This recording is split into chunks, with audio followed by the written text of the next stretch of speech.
Hello, everybody. Thank you for waiting so patiently. Hi Hello, there. Box. Hi, We were Box. we were running a little bit late today, sorry. That's my fault. It's mine too. I'm the one gossiping with you, right? When we're already late, I'm the one here being like, "Oh, let me talk about this." And you're like, "Oh, let me ask some questions." Like, "Oh yeah, sure. Let me explain this at length." And wait, no. It's fine. That's what we're like, though, because we just get to chatting, don't God, we? we really are. Hi, Foxy. Welcome in. Box, what is that emo? A piece? Oh, how cute. I love Our that. piece is cute. That's so cute. That is such a cute emo. hmm Me But we have thinking of emos. we have a topic-packed discussion for you folks today, Yes. because I think Dan asked me to look into one topic for him because he wanted to discuss it. So I had that on my list, and we both have the Game Awards, so we're gonna chat a little bit about that. And then I had 5 pieces of VTuber news to talk about. I'm not sure how many Dan's bringing to the table, but we're gonna fill our time. That's for sure. About Yeah. peanut? No, not about the peanut. At least I'm not talking about the peanut. Maybe Dan is. Uh.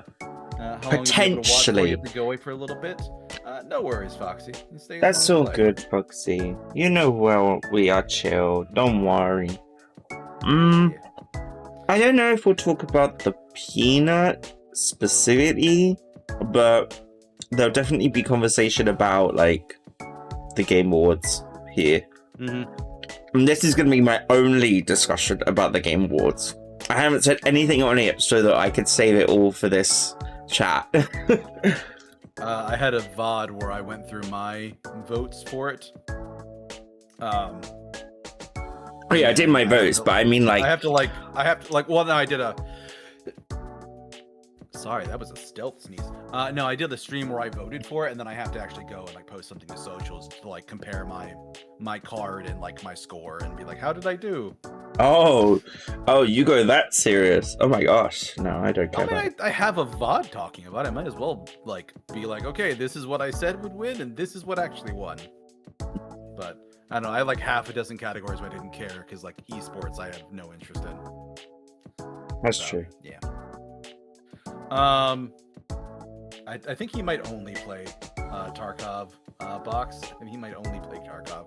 But anyway, so Dan, do you want to go first or second, or how do we want to do this? I can start first. My main topic is about this. I don't know if everyone's heard about the Kickstarter game called Puff Pow's Island Skies. But I'm reading an article here dated the 26th September 2025 for the record. Okay. So there may be further updates since then. Yeah, because I read what you... I read That's what I sent you. You had talked to me about it. But I haven't read anything since. So if there's new news, that'll be news to me.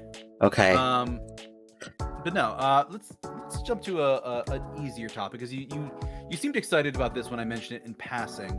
What was that?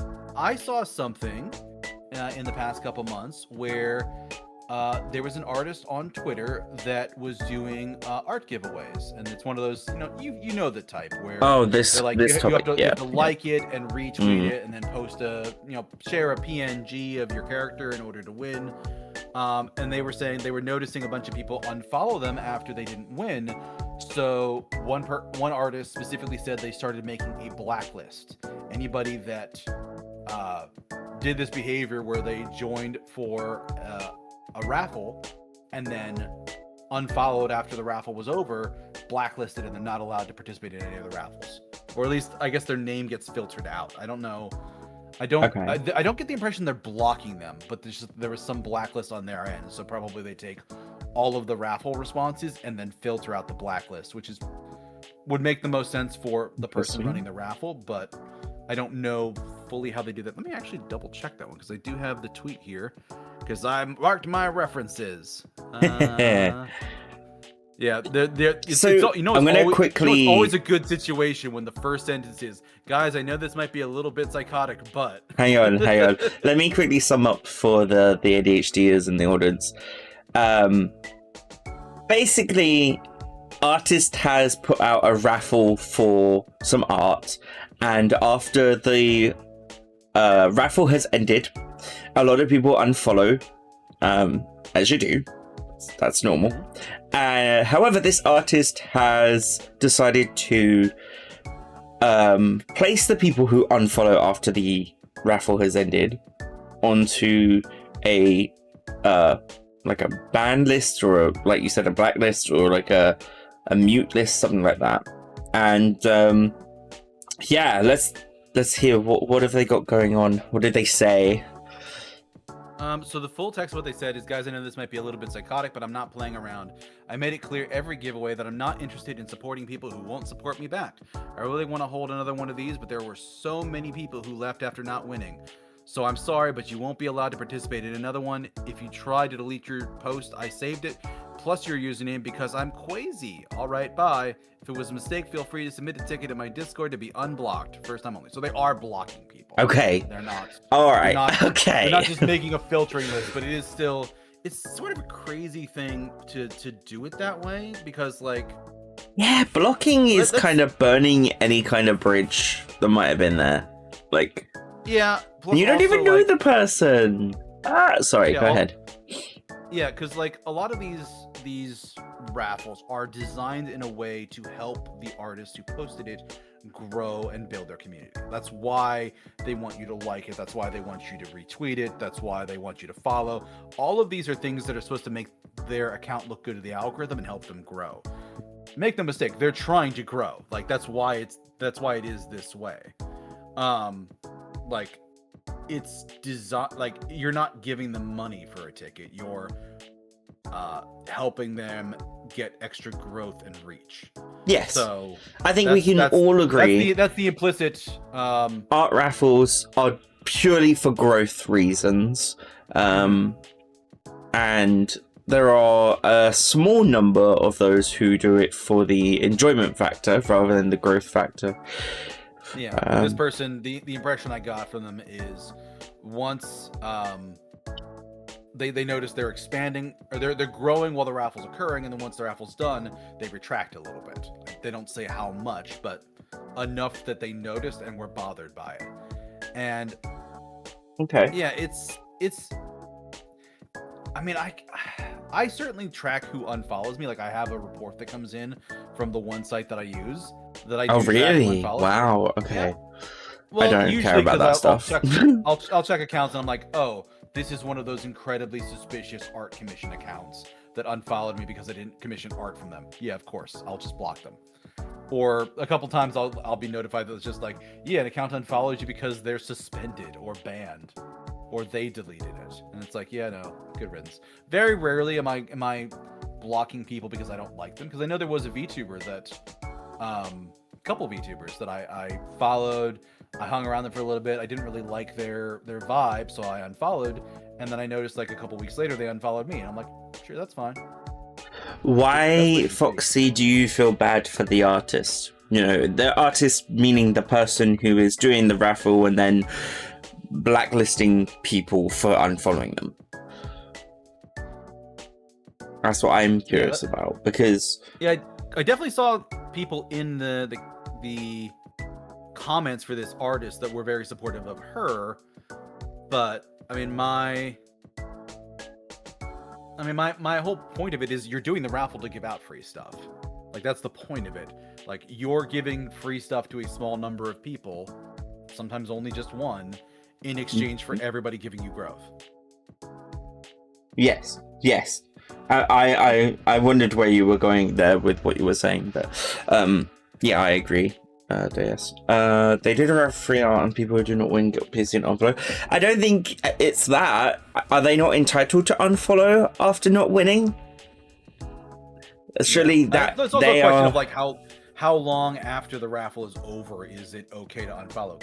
Yeah, like at the end of the day, that person who followed them for the raffle, their only relationship with this artist is they wanted to win a raffle. So like, it's like going to McDonald's and ordering a meal, and you the like, in order to win some kind of prize there, you have to show up every day for a month, and then as soon as you're done, you stop showing up at McDonald's. Like, yes, like it would be insane to get blacklisted from McDonald's for that. Like, yeah. It's I agree. It's a little nuts, and I mostly thought it was really controlling. I think when they also like and retweet is enough. Yeah, that's kind of my opinion. Like, you're helping the artist, you are helping them grow, but yeah, the person who posted this, I got sort of a sense of entitlement, as well as like them kind of attempting to assert control over a situation that really they don't have control over. Yeah, and that's kind of like they're being controlling. They have this sense of entitlement of, you followed me for the raffle, now you're not allowed to leave. If you do, I'm gonna punish you. Yeah, and that's sort of weird. But I'm also the person who does unfollow artists when raffles are over, because I do have a list that I track. I'm like, yeah, this is a person I only followed for a raffle, and occasionally I'll go into that list and be like, okay, I have 3 accounts here. Do I actually care about this person other than that raffle I signed up for? And sometimes I keep them. But others I'm like, no, I joined them for the one thing that they did, and I'm done with that now. Yeah. Kind of into that attitude punishment. Bucks, you're so sussy. Oh my gosh, sorry. Oh my gosh. I would say Twitter is not the place for that, but that would probably be incorrect. I think Twitch is definitely not the place for the I like that attitude punish me. I want to go back to something you said, about the entitlement and taking control. I think I definitely agree with the entitlement, and I just want to touch on the control part. Like, yeah, you can't control who unfollows you, and of course the biggest thing is, like, if someone unfollows you, do not take it to heart. It's not personal, it's just a case of them moving on, and okay, thank you for being here, and now best have a good life, kind of thing. When it comes to Twitter followers, I mean, I don't think it was very wise to be so vocal about this in the Twitter space, I guess. It's going to cause a lot of repercussions. You're going to face a lot of backlash. Like this. Hello, we are 2 people who don't even know you, and we are now talking about you. So, yeah, my only experience with this artist was, holy shit, they're making a blacklist because people unfollow them. Yeah. Goodbye.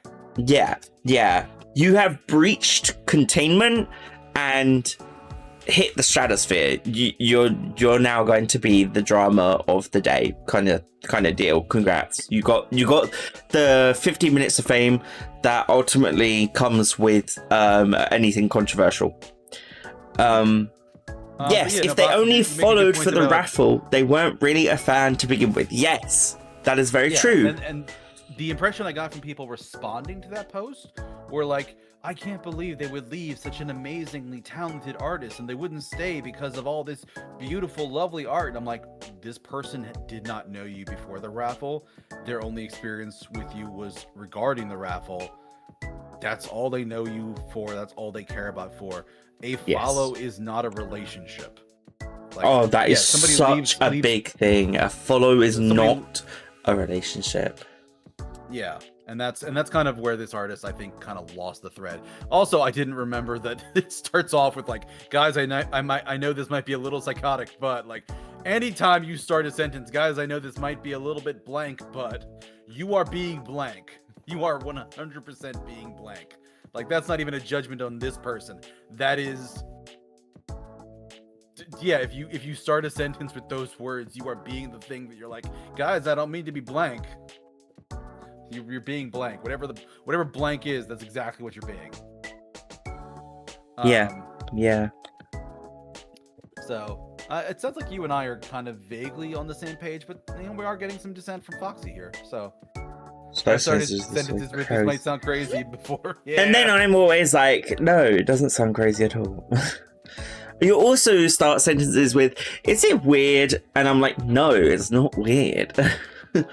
I let them finish that sentence before I confer that they are being weird, because I've met enough people on the internet that are profoundly weird, and my answer sometimes changes to, yeah, it's weird, but you're fine. We're all weird. Or sometimes I'm like, yeah, you're weird, and don't ever tell somebody that again. Just you putting will have a bad day. that out to pin in chat, because I think that's really important. We have differing perspectives, but we are not attacking people. Yeah. Except for this silly artist. We are attacking her. We are bullying her. I wouldn't say I'm bullying them, because I'm not insulting the person. Dan, I'm joking. You're making a joke. I know. I realized it as soon as I finished my sentence. I was like, you're making a joke. But as it says there, hey, we, in our Dan and Dan chats, we talk on controversies and drama, and we may say things that you're not necessarily going to completely agree with. And that's okay. I think society can grow a lot by learning that we can be friends with people we don't agree on everything with. It's just all about respecting each other and having fun. So yeah. Very true. But yeah, so this artist said this. I marked their stuff down, but I basically blocked them immediately, because I'm like, hey, I don't even want to see your stuff in the future if you're gonna behave this way, because you're too controlling for me. I don't even care. Oh yeah, that's one of those things where, like, even if they have good art and I would have commissioned them in the future for either personal or professional work, now they're not going to get any business from me at all, because they stepped up and said something that didn't need to be said and tried to do something that didn't need to be done. Yes, exactly. Absolutely not some heresy, some guy in space chair. Probably. Absolutely not. That's heresy. Some guy in space. Oh. We're all a little crazy here, Foxy. Don't you worry. But yeah, so that was my first bit of like VTuber and VTuber related news, because this is definitely somebody in that kind of space. Why didn't we keep talking about my topic, Puff Pals? Why did we switch to this? Payouts and BQD. I think you interjected and changed the topic.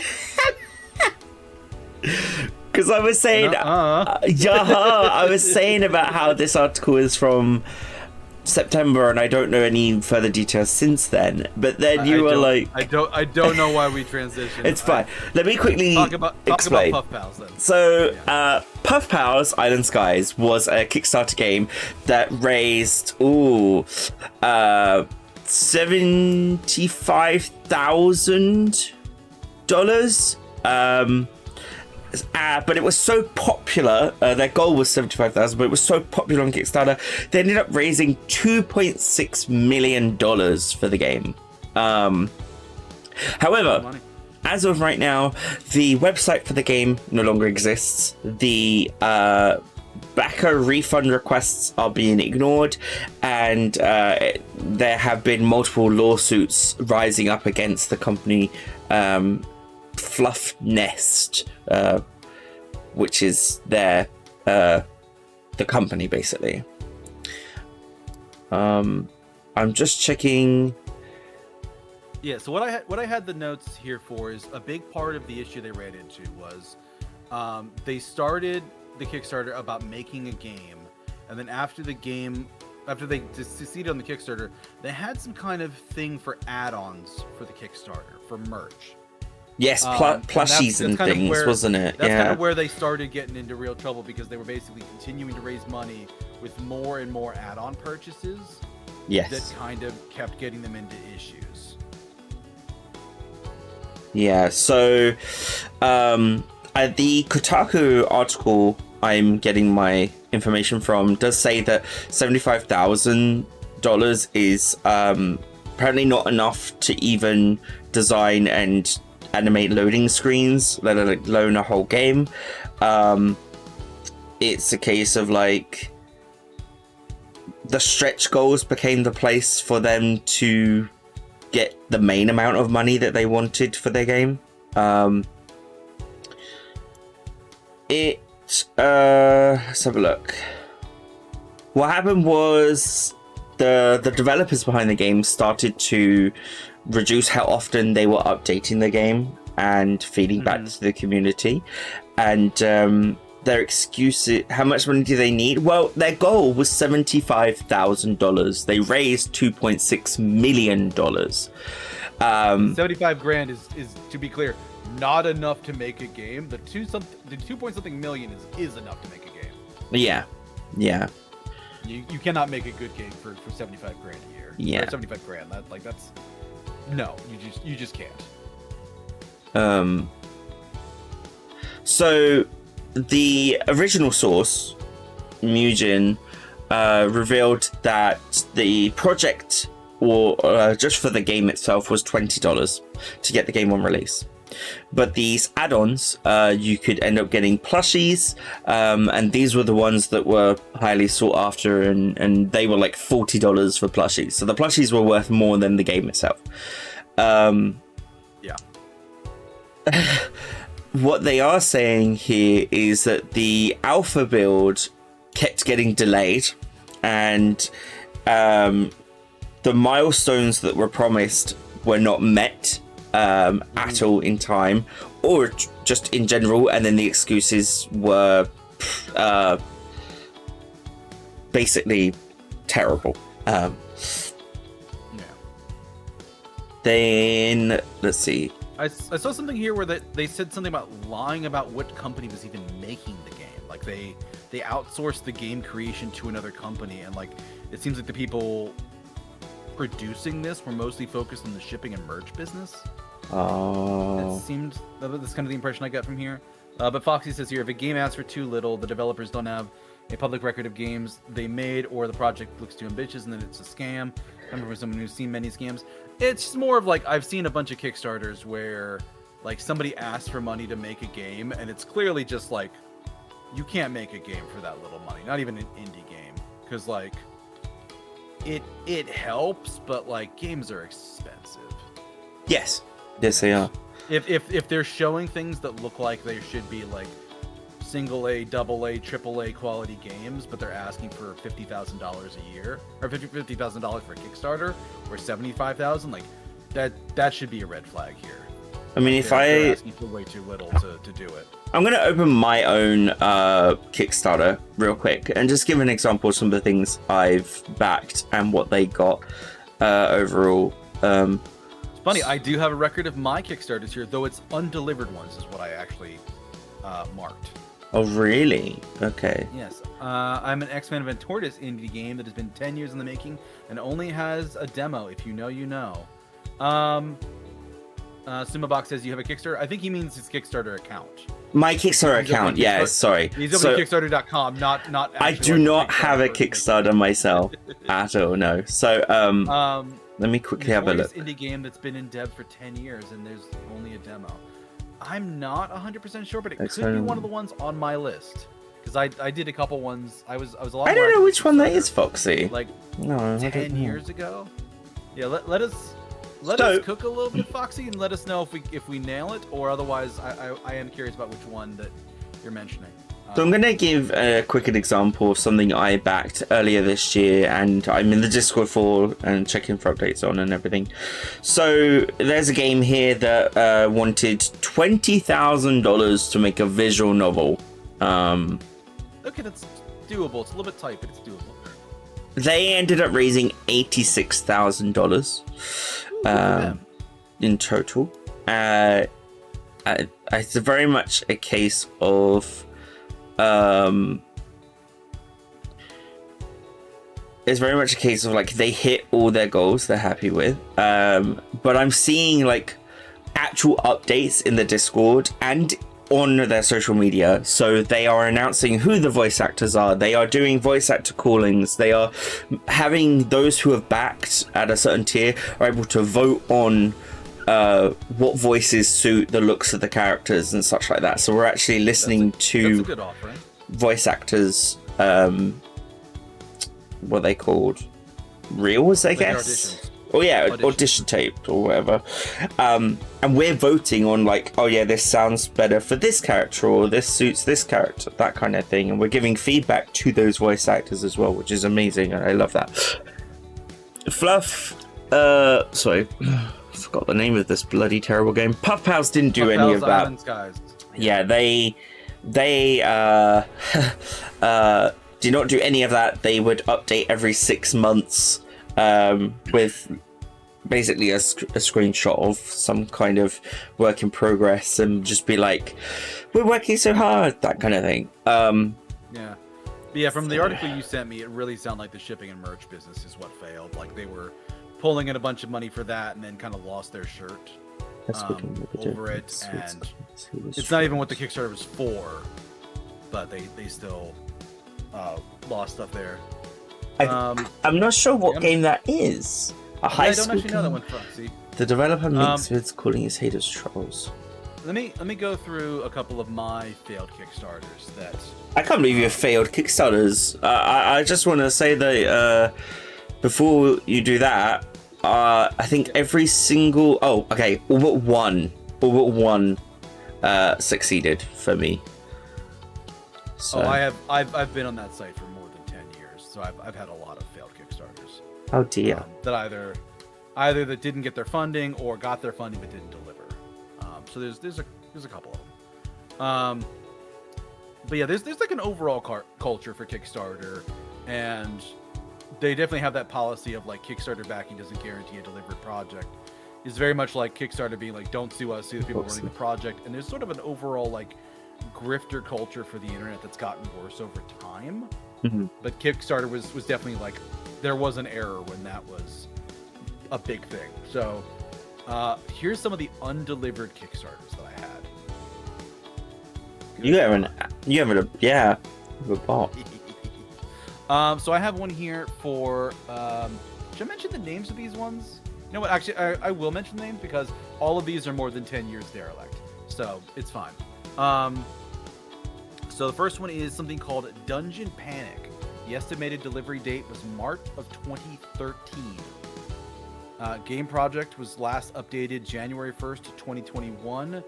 But effectively the last real update was December of 2015. And I remember, but I couldn't find and verify, some update from the creator where they basically said, like, they hired a game dev, that game dev ran off, they hired a second game dev, that game dev quit, and they just drank the rest of the Kickstarter money away. And the game's not going to happen. Right. It's just... That was a person who made webcomics, was trying to turn their webcomics into a video game, and they mismanaged that project and were probably just awful to work with. I later found out that like they helped like make a website for like a bunch of indie comic artists to do stuff on, and literally got kicked out of the project that they invented. Really? They were so toxic to work with. Oh yeah, they were real bad. Holy shit. Yeah. Another one, Blood Kiss. Blood Kiss. Okay. A film. It was supposed to be delivered August of 2014. It starred. It was supposed to be written by the same guy behind a bunch of like old like animated shows, like that old Gargoyles TV show. Who's a really famous like writer. Neil Gaiman was attached to this, though he's a bit of a not good person these days. He was 10 years ago. Yeah. Film project. It was last updated in December of 2018. 4 years after it was supposed to be delivered, and the creator behind it actually passed away in March of 2023. So we're never getting this, but like, yeah, it's a situation just like, yeah, it's never gonna happen. It's never going to occur, and they are 10 years late to deliver a film by a guy who passed away 2.5 years ago. So it's a shame. Here's a big one. Mega Tokyo visual novel. The webcomic Mega Tokyo did a Kickstarter for a visual novel, was supposed to be delivered February of 2014. Last update for the project was July of 2017. There have been no further updates from the creator. No updates in 8 years. Certainly makes things like Silk Song be such a much better story than like things like this, that just there's no updates for 8 years and this person just disappeared. That's that's unfortunate. Yeah, that I mean, that creator in general has just taken a big step back, because I think they stopped being, they mostly stopped working on their webcomic, because their webcomic was supposed to be like Monday, Wednesday, Friday updates, and they dropped it back to like once a week, once every couple of weeks, maybe once or twice a month. I think they're mostly just being a dad now. But still, they took people's money and they're sure as heck not giving it back. Another one here, a video game called Soul Saga. Estimated delivery date of July 2014. It was supposed to be a JRPG, but the last time the Kickstarter was updated was February of 2020. The game has changed genres multiple times during its development, and it had a Steam Early Access publication of February 25th, 2020, which I think with a pretty bad score in there too, because it's basically an alpha or beta build that has not gotten any updates. So yeah, this That's a Kickstarter shame. ain't never getting finished. And then I have one here that I'm not mentioning by name. I just have it classified as miscellaneous photography project. Oh, okay. So it was somebody doing a photography project. I actually did get the photos they promised, but I backed at a higher level. And they were supposed to be holding a gallery show for the people in that higher level to have them come in and see a gallery, like a photo gallery of this project. Last update for this project was September of 2018. There has been no gallery. So the creator fulfilled the main project, but not the stretch goals. Oh, okay. I don't want to put them on blast because they did do other stuff, but at this point, even if they had a gallery, I wouldn't go because I'm just like, I'm not who I was 10 years ago, and I don't care about this project anymore. They had some reasons and justifications. Did they give? They did have reasons. Okay. Yeah, there was some life stuff that went on, but it's hard to justify like, oh, life got busy when it's 10 years later. Like, I don't give a shit if life got busy. It's been 10 years. Fulfill your obligations. Yeah. I don't give a fuck. God. I don't care what your reasons are. It's 10 years. So, yeah. But those were the ones I had here. Yeah, I'm in general, I'm a lot less active on Kickstarter these days than I used to. Same. Because of some of these projects that burned me. I've had a lot of them that have worked out. Yeah. I think I've had more positive ones than negatives. But currently I'm waiting for some D&D books from one project that I backed. They were supposed to be delivered last year in 2024. Hey, Sleepy, welcome in. The D&D books were supposed to be delivered in sometime in 2024, but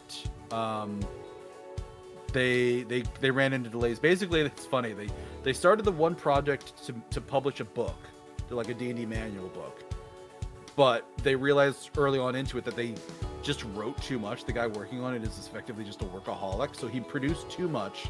So they're splitting it into two books. Everybody who ordered the first book is getting both. Then they did a second Kickstarter for just the second book to raise money for the double project. Then they did a third Kickstarter for a third book with nothing delivered yet. And I didn't back that one because I'm like, okay, this is getting to be a bit much, guys. As last I checked, they haven't delivered any of them because of the U.S. tariff laws and crap that happened this year that have made shipping such a nightmare. Thank you, Sleepy.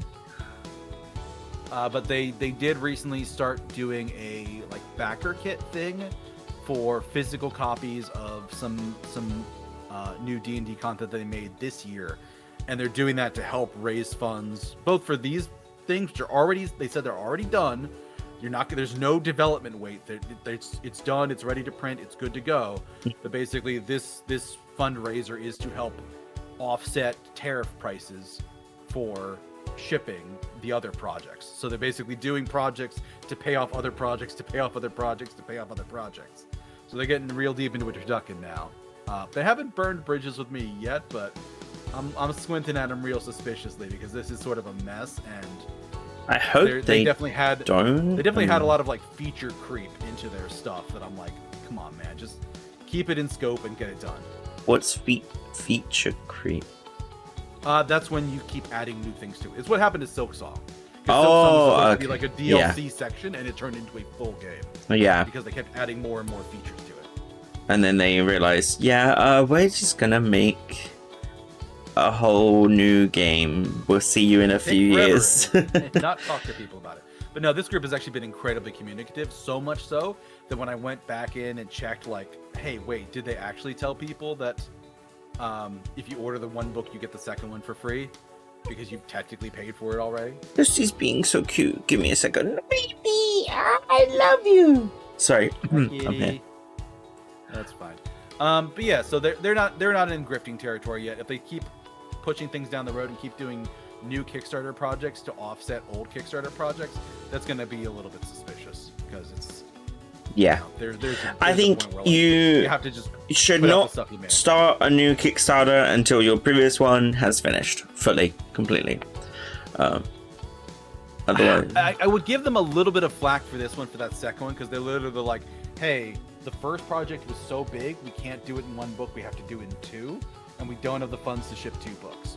So we're doing a second project for people who want to get the second book and missed out on the first one, and you can order the first book as like an add-on to the second Kickstarter. So they basically ran the same Kickstarter twice. Oh, that's awful. Anybody who had the first one already did not need to back the second one. You already were getting the stuff, because as far as they were concerned, you already paid for it. But the third one, I'm like, you should not be starting a third Kickstarter if you have 2 undelivered Kickstarters. Don't do that. Which is why I didn't back the third one. But yeah, there is a limit where like people try and like juggle too many things all at once, and then it's very easy to have it blow up in your face. And no one can predict the future. Nobody knew what was going to happen with the tariffs this year for the U.S. And yeah, like they pushed that project a little bit down the road because like, yeah, no, it's 2025. There shouldn't be any major issues. When there's Trump's good old Freedom Day where he adds a 20% tariff or worse to everybody, and it's like, Jesus, no. Yeah. So, but yeah, there's a lot of grifting culture out there. There's a lot of bad people on the internet, and you got to just be careful with yourself. That was a good topic, though. Thank you for raising that. Yeah. I didn't raise it. That was yours. Oh. I mean, I kind of feel like we went from Fluffy Pals, whatever it was, to Kickstarter in general. But yeah. I try to do that with like topics we bring up. It's not just like the one thing. Like I'm not just like, even with the giveaway one, it's not about that one person. It's about that mindset and that kind of perspective on things of like, you are not entitled to a follow. Do not attempt to control people who are following you. That's not okay. Yep. And that's my takeaway from that. For Puff Pals, it's like, this is a Kickstarter thing, and here's all the things they did, and suspicious Kickstarter stuff. Here's things with the overall Kickstarter culture that like grifters and people like doing things that they never end up delivering. And there is something to talk about there. Yeah, that's true. Okay. So I guess it would be my turn for a topic now. Sure, go ahead. What do we got? All right, let's actually segue from Kickstarter and undelivereds to something that's related and actually a bit of hot news. I actually just saw this come up in an hour before this stream happened. What? An artist I follow on social media got called out because she is super late with commissions. Like, hang on, let me change music real quick. What we got? Let's go for this one. Yep. Go ahead. So this artist was accused of taking a commission in January. The commission was $330 and it is not delivered yet. And apparently January of this year. So it's 12 months later, and this person might only have gotten the sketch, and that's it. Okay, I understand this year has been abnormally difficult for a lot of us. I would be hesitant to judge or critique too harshly without knowing the details of their life. You know, they may have been losing loved ones left or right. They might be an artist who's in the midst of like a war. So like there's all those riots going on in is it the Philippines? I think it's the Philippines, because they're around a lot of places. Yeah, there's a lot of riots going on in certain countries, a lot of civil wars still breaking out. And just international wars as well. Russia. And I just, like I said, I'm hesitant to judge yet. So let me give some of the details here on this. Oh, So the please person do. who called them out said they commissioned this person on January 9th. It's a multi-pose sketch page, which was $330. And I know this is the right Multi-pose sketch page. Okay. because I have seen it for this artist, and unfortunately I can't share the artist's information with you, Dan, because they've already locked their Twitter account, because of course they did. People are pissed at them. Well, yeah, I would protect myself as well by doing that. Yeah, but basically they said after January 9th, and after them paying the full price up front on the same day, Yeah. they did not receive a communication from the artist until March 11th, when they received a DM reply with the artist saying that they were busy.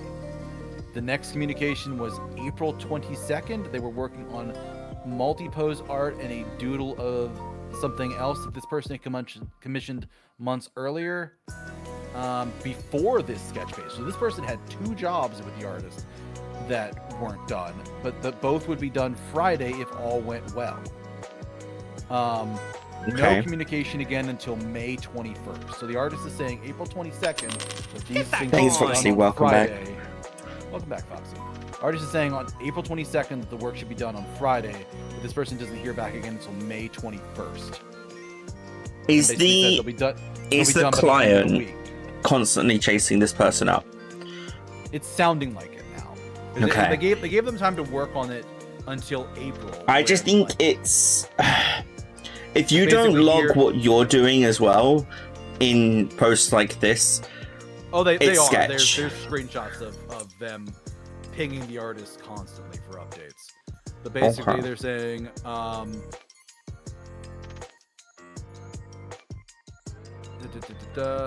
we're talking about an artist who still has not finished a commission that was started in January. Scamming them because they basically took a couple $100 for a commission and then never delivered it. So basically, yeah, they kept kicking the ball down the road, saying they'll send a sketch later in the morning. They'll send a sketch later on other stuff.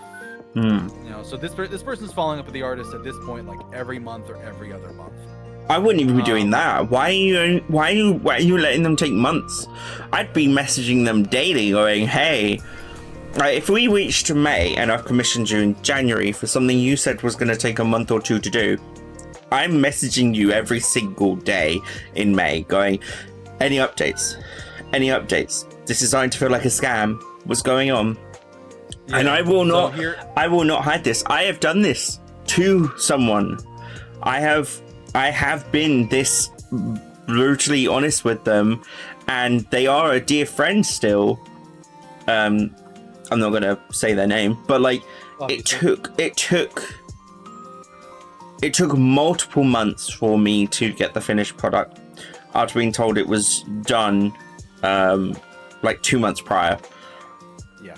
And I had to basically go to the point of being like, I might just ask for a refund at this point because you've taken too long, and like I have given you plenty of time and chances. So,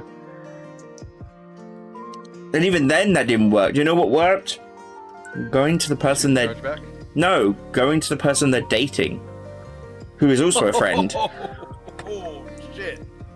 I had to go to them because I'd again, no one knows any names, but I'd gone into said partner's chat and seen that on multiple occasions the artist was in their chat chatting away.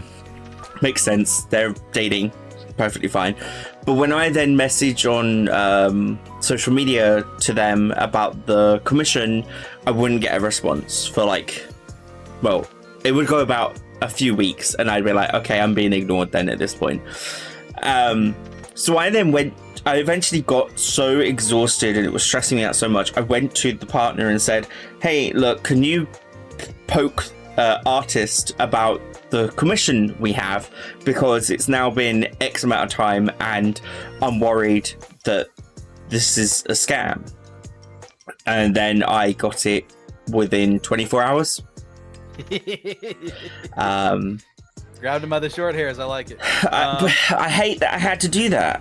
I hate that I had to do that. It sucks to have to do it, but yeah, like this person is basically saying like they were sending stuff every couple of weeks to this person to basically try and get updates, try to get things. They said at this point now, all they've gotten is a rough sketch after nearly 6 months, and that's all they ever received. The TOS for this artist says that you should get the work in 1 to 3 months. Finished work in 1 to 3 months. Wow. So this artist is way past due. The artist is responding by basically saying that they're going to just refund all of their current commissions. Everybody, regardless of commission status, if it's not done, they're getting a refund, a full refund, which is correct. That is a good thing for that artist to do. And she's basically saying that she took on more than she could take care of. She was trying to pay down debt. Yeah. And she's having a lot of problems there. But also, sad, from looking at her account, she doesn't say it here, but I know in the past she was basically like, she's 19, 20 years old. She's a kid. Like, she's a legal adult, but she's a kid. And she's also somebody like, I backed her on Patreon for about a month, and I'm like, she's not consistent with her work here. She doesn't post stuff every month, even small things. Yeah. There were red flags on this. So like, I ended up quote retweeting the call out post. I'm like, I'm sad to see it, but I'm not surprised by this. I love that artist's work and supported them on Patreon for a month, but it's pretty clear to me they didn't have the skills needed to manage their freelance and content creation workloads. I'm glad she's given refunds to all pending orders, but the experience is really going to have a bad taste in a lot of people's mouths, and justifiably so. Chas Tango, thank you so much for the follow. But then I continue by basically saying, if you're working with somebody, here are red flags to keep an eye out for. 1, only pay them via an invoice or a payment for goods and services. Do not ever pay for an order as friends and family or pay them as a bank transfer. Doesn't matter what their justification is. If they're worried about chargebacks, that just means people have given them chargebacks in the past, and probably for a good reason. Also, they're probably breaking payment processes TOS by asking for business payments to be sent via friends and family. Against most payment processes, terms of service. 2, don't pay for something full price upfront if it's not going to be started in months. Like, either ask to defer the payment until it's started or pay in installments. Agreed. Anybody asking for a full payment fee as the down payment or to reserve your slot, that's a red flag. Yeah. Like, I'm not paying full price to reserve a slot. I'm paying full price to get a thing. 2, have hard deadlines and don't let someone move them, especially if it puts you past the point where you could issue a chargeback. If somebody can't make their deadline and you've already paid, do the chargeback, especially if you haven't received anything. Because thanks, Tango. I said here, and if you haven't received any work or only minimal work, start reaching out before the chargeback deadline. Don't wait till the last minute. Because if they ghost you or start giving you excuses, just do the chargeback. Like, somebody who has 5 months to deliver something and only gave you a sketch is not going to magically finish a high-quality illustration in the final month. It'll be rushed if it's finished at all. So basically, like, I'm all for protecting artists. I love the work they do. But I have come across some really shit artists in my time. And some of them are fantastic at creating things, but terrible at running a business. Me too, Yeah, Box. exactly, Box. Me too. I like art. I don't always like the people who make it. Box! But yeah, I actually had one commission, and I think I talked about it during the last data, Dan. I mean, I do too, Box. I Box. had to issue a chargeback on... Did you? Shit. On VGen, because it was somebody that I commissioned them in April. They marked it as work in progress in May, and it was due at the end of July. And they missed their deadline. April to July? April to July. What was it for? A website. I was asking for them to make me a links website, like a card website. Right. So what does that? Designing what? The background art and like the headers and. For me. It was basically they were gonna make the whole thing and then transfer it to me. Oh, I see. There is a market for that because I just didn't want to do it myself. I could. But I didn't know that was a thing.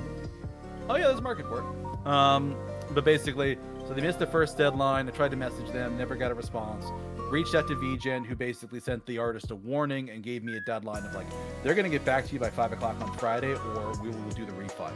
And they got to be back. The artist got back to me at 4 o'clock on Friday, promising me an update by the end of the week and asking for a 1-month extension. No. I never. That's the last thing I heard from that artist. I did approve the extension. Wow. It was still within the 6 months for chargeback, but sure enough, the deadline for the extension came by. The artist never messaged me again. I messaged them, got no response. Reached out to VGen again, and they just immediately gave me my money back. Yeah. Because this artist just fucked off. So whatever was happening in their personal life, they just couldn't handle commission. Was the chargeback through VGen payments? Is that how you do that? No, I actually did it through PayPal because I paid through PayPal. Oh, and they still gave you the money back. Oh my gosh. They did. They basically said it's against VGen's terms of service to do this, but we will allow it because of the circumstances. So you issue the chargeback, let us know the transaction fee, and when it comes through on our end, we will say we do not dispute this. This is valid. Yeah. Yeah. It just went through that way. Speaking of art, Box once commissioned an animation sketch, and the artist took so long to finish it, they actually forgot it was supposed to just be a sketch, and they made it fully rendered. A fully rendered animation sketch. Wow. Nice. Ooh. But that's the thing, I find there are certain artists out there that when you go to them, they are like, wow, I really love this idea you've got. Is it alright if I just go with this kind of idea and see what comes out of it? And I'm always like, yes, do it. Like, for example, there's one person whose commission started today, actually, that I've commissioned. And they have said, like, they really like the design of my cat, like, of me as a VTuber.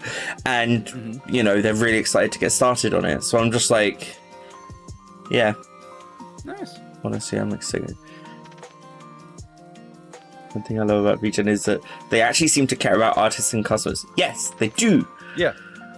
Yeah, I agree, Foxy. I actually had a dispute with an artist one time because I gave them I was unhappy with the work. I gave them a negative rating, and VGen reached out to me because the artist went to them and like, hey, this person thinks you didn't give them a fair rating. And rather than just unilaterally agreeing with the artist, they actually talked to me. And I'm like, well, I had an issue with this artist delivering poor quality work in the past. Here's the mistakes they made on this piece. It was a skeb, and I thought I couldn't change it because it's a skeb. Also, after I gave them a negative rating, they really treated me poorly in their Discord community. Here's screenshots from Discord. No. Came back. Oh yeah, this is why I don't use my 2.0 model anymore. This is that story. But basically, I sent the screenshots and stuff to VGen of what happened in Discord. They got back to me about a week later. They were pretty busy around that time of year because that was right when they changed their policy on you can't have too many commissions open at a given time or too many commissions late. Yeah. And people were freaking out about that, so there was a lot going on. But they got back to me a week later, like, we're so sorry it took a week. I'm like, no, that's fine. But basically, their determination at the end was they sympathized with my situation with what the artist did and the fact that she didn't do the commission well. But the artist's terms of service said that I could ask for changes if there was something wrong, and I didn't.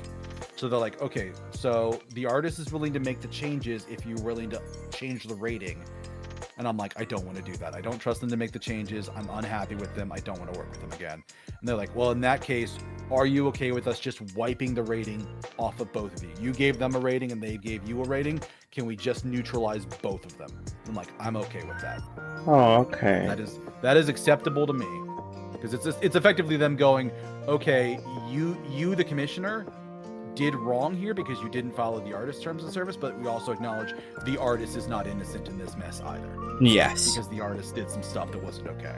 Yes, they took it external. Actually, yeah, they did. And they blasted you. That's not right. They threw a 40-minute tantrum in their Discord about me giving them 3 out of 5 stars, and one of their artist friends who helped them ran that Discord dropped my name as the client. No! Oh yeah, it was real bad. It was so bad that basically, like, I sent them an apology the day that it happened and said that, like, I was going to walk away from the internet for a couple of days and clear my head and come back. And I came back to a really pissy message from the artist that basically took no responsibility for delivering a shit commission. And I just blocked all of them on all of my socials, like, so aggressively. I've never talked to them again. Yeah. So I do occasionally look them up and see what's going on, and I did see the artist whining about my commission, about like, oh yeah, I had one Skeb commission with a VTuber that was so bad, I don't take Skeb commissions anymore. I'm like, yeah, you're just sit there with your victim complex, have fun with that. The fact that you haven't made it as an artist in these past several years has everything to do with the fact that you can't keep commissioned clients around because you keep delivering subpar work. Terrible. Her work is just shit. She leaves too many mistakes in it. She cuts corners. She half-asses the job. She has a close cadre of people that are regular commissioners. Hang on, let's not bash. Let's not turn this into a bashing, otherwise it might get back to them. No, I'm mad about this person, but I will. They have a close group of people who cover their back, but they can't keep regular clients around. Right. I think that shows in time. But yeah. God, how do we get? Oh, right. Commission stuff. Yeah. But yeah, this basically the artist today who had the blow up thing today. She just took too much work. She couldn't get it all done, and she kept juggling stuff rather than just owning up to the fact that she couldn't get anything. She couldn't get it all done. Right. And you need to be careful. With that.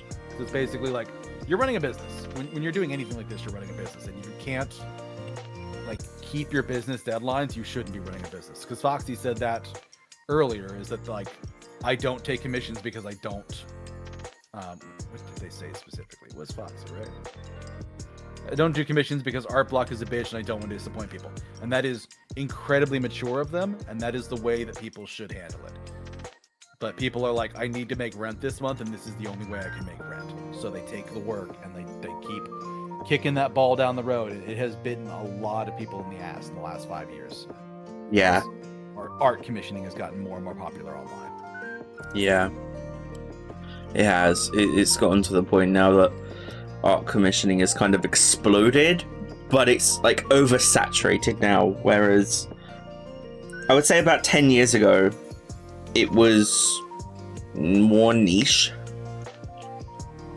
I think that's fair. Yeah, because there were fewer people, but the work was high quality, and the community was small enough that if somebody was a problem, you could hear about it.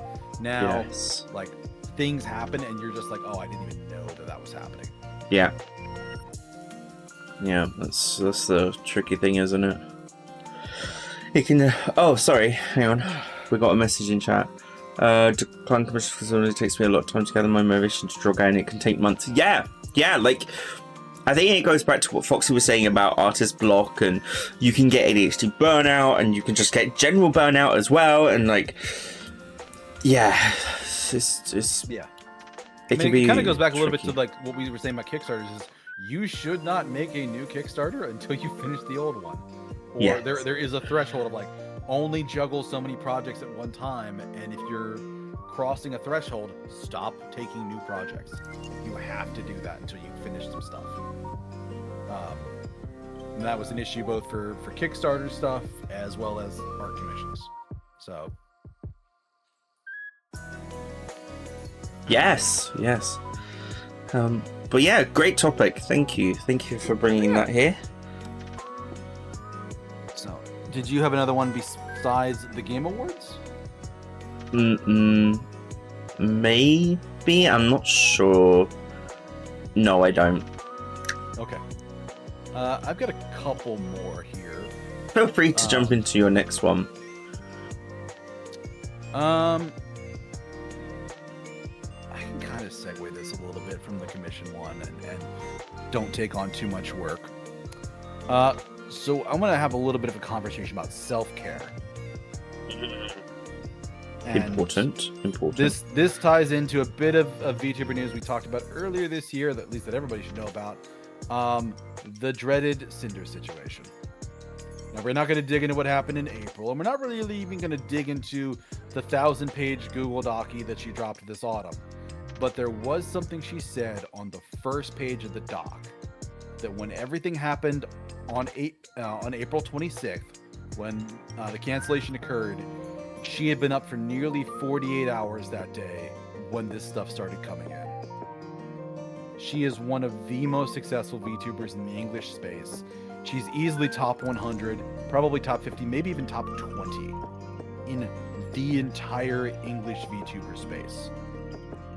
In the English And she's up- VTubers, yes. Sorry, yes. Yeah, and she's up for 2 days straight. Did she say why? No, it's just she's up that long. Oh, well, that could be, you know, I insomnia. get the impression. I It get could- the impression from all of the people I've seen talk about VTubing that like there's a lot of bad sleep schedules. There's a lot of people overworking themselves or being workaholics and just burning themselves out, going a long time without breaks, and it produces this kind of very, very competitive environment where everybody's just running as hard as they can, as fast as they can, for as long as they can. And it's not surprising we're seeing a lot of people burning out and crashing out this year with trying to maintain that kind of pace. And like, self-care is insanely important as an adult, especially as you get older, because like it's one thing to kind of pull that stuff in your 20s. Like most people have had times in college or university where they pull an all-nighter, and that's fine. You can bounce back from that. But if that's your standard day, if your standard day is all-nighters every day, or you know, like in the case here where does she only sleep every other day? She Like, might have that's- insomnia. We don't know her health conditions. We don't, but I'm not willing to give her that breadcrumb of, oh, it's probably just insomnia. I'm like, it's probably she's a workaholic, and that she doesn't have a good work-life balance in her life. At least Or she didn't was at the trying time. to do damage control because she got wind this was coming, and so was so anxious she No. couldn't sleep. She got blindsided. She completely got blindsided by it when it happened. Oh, okay. But like, there's a lot of VTubers that have talked about like being up long hours or crazy stuff. So just self-care is ludicrously important. Make sure you get something good to eat for yourself on a regular basis, daily preferably. Like I know we all order out from time to time. Heck, I ordered food before this collab. I ordered a hot roast beef au jus sandwich and a cup of chili, Oh. and it's tasty and delicious. I could use more I love vegetables that. in my diet. I probably should go have some yogurt or like an applesauce after this is done. But you know what? I had my sandwich, I had my chili, and it was good. But like, people don't eat well in this space. People don't sleep enough in this space. Order a Chicken small bucket? chicken Hell bucket. yeah, box. We love chicken. We love chicken. Chicken nuggies, chicken pops, chicken strips. But Everything chicken. I have a long-standing opinion about the VTubing space that the type of work ethic you need and the type of work that you need to do to make it in this space is different, and the skills you need are different once you're already here and established. It's basically the difference between like running a sprint versus running a marathon. Right, 'Cause okay. when you're small, and it makes sense when you're small and you're younger, like it makes sense. Yeah, work long hours, stay up late, drink a lot of caffeine, go. But as you get older, like your body just can't do that anymore, and you're bigger, so you need to delegate work to other people. Yeah, I can see that. Yeah, this is why you're sweating out this one. Like I'm not sweating. I'm just like as soon as I left uni, I stopped a lot of things. Caffeine gone out my life. Don't have it anymore. Energy drinks gone out my life. I just can't have them anymore. I mean, I enjoyed the taste of them. Don't get me wrong, they're really tasty, but I know if I have one, it will impact me the next day and for probably the entire week. I think it's sometimes we talk about like self-care, but sometimes it's willpower as well. Like having the willpower to stop certain destructive behaviors. And yeah, it's effectively we build bad habits and then Yeah. needing to break those bad habits, and that is difficult and challenging. yes, 100%, yes. So yeah, there's a lot that goes on in that Google document, because it is 1,000 pages, and I have actually read it as well as watched somebody's video summarizing it, which laughably that summarization video is 6 hours long. It's a beefy document. 6 hours long. Yeah, that's Mugen actually. the guy you mentioned earlier, Mugen. Oh, right. He did a video on this. But like that page one thing, I remember the first time when I was reading it where she talked about being up for 2 days straight before this stuff hit. And that's kind of blindsided her, and she basically just couldn't deal with it then because she had to go to sleep because she literally couldn't deal with it. And like there are a number of times like I'll wake up in the morning and I'll turn on my computer and I'll bring up my browser and I'll bring up all my old tabs and I'll pop up in Twitch and I will see people that have been streaming all night long, 10 hours, 11 hours, 12-hour streams, and I'm like, you do this That's a job. every day. That's a job for them though. But it's like. But like I work a 9 to, well, not even a 9 to 5. I like in America the I do a 9 to reference 5 for a job is a 9 to 5, which is an 8-hour day. My job makes me work basically an 8 to 5, which is a 9-hour day. Which is 40 hours a week plus an hour lunch. These people are pushing even harder than that. Like they don't have a work-life balance. They don't have a good sleep schedule. They don't have healthy eating habits, and it doesn't surprise me that this space, VTubing itself, burns people out because if you're trying to push yourself that hard for that long without proper care, you're going to break the same way anything would. Like we are beautiful stardust souls wandering the world, but we're also a biological machine, and that will break the same way any machine will if you don't respect it and treat it right. Yes. Yeah, that's right. So yeah, don't want to get into the Cinder Docky itself. That news is both a little outdated. Dan seemed to not be familiar with it after when we were chatting beforehand. You've done a very good job of filtering that out of your life.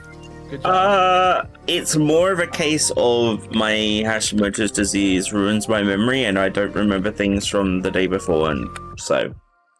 That might be the case. But yeah, it's that is old news. It's a couple of months old, and I've already seen people scream at each other to death on the internet over this thing. I don't want to dig into it too much. But that, like I said, that first page where she was talking about just being up for 2 days straight made me think about self-care and healthy work-life boundaries that we often see skipped in life in general, but definitely in the VTubing space where people just work and work and work and work, and they have no life outside of this job.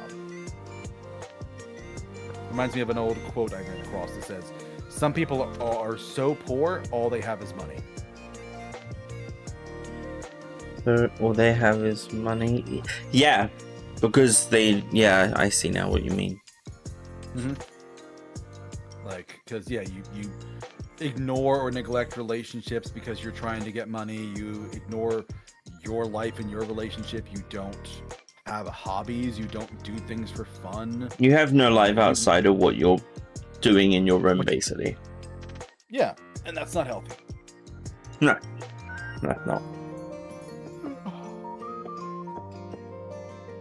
So I had 2 more topics, but did we want to jump over and do a bit of stuff about the Game Awards now?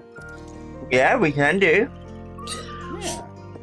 I know you've done a video on this already. Those watching, please go check out Deus Kane on YouTube. Or Deus Kane VODs, sorry, I should say, on YouTube. Get that coin! Share my link.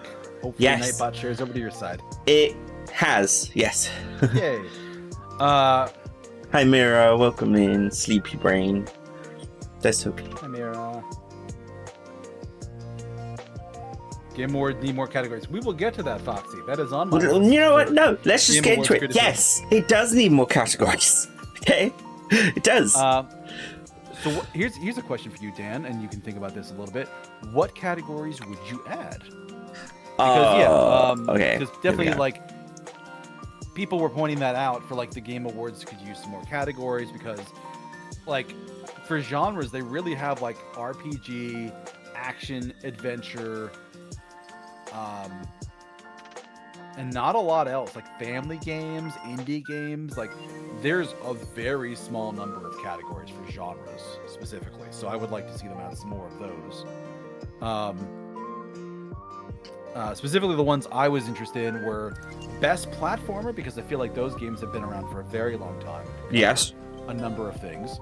Also best horror, because there's always horror games that go up in these award shows, and they always completely get screwed out of other awards.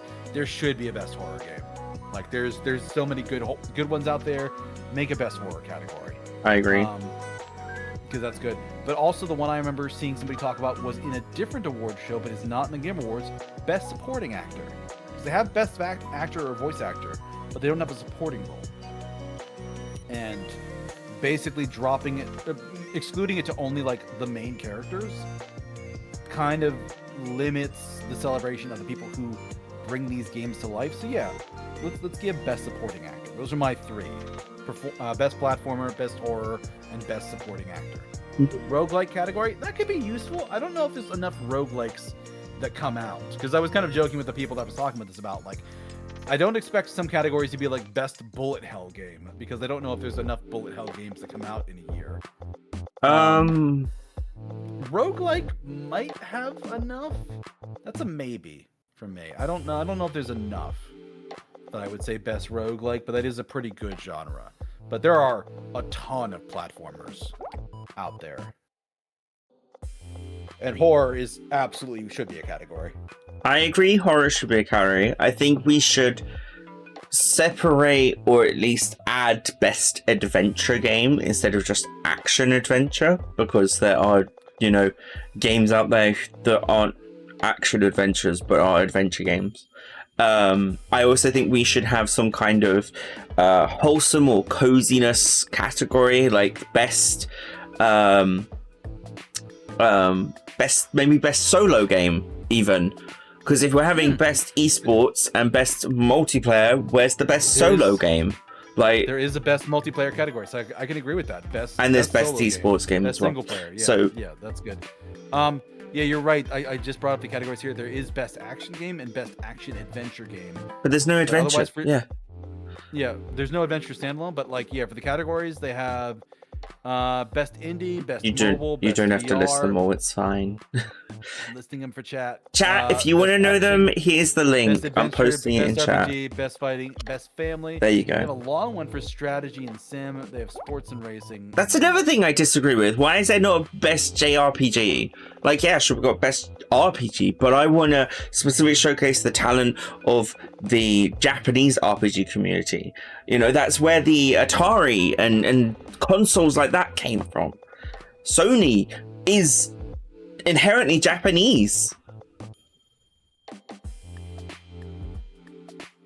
I don't know if I agree with you with best JRPG, but I think RPG is good enough for me.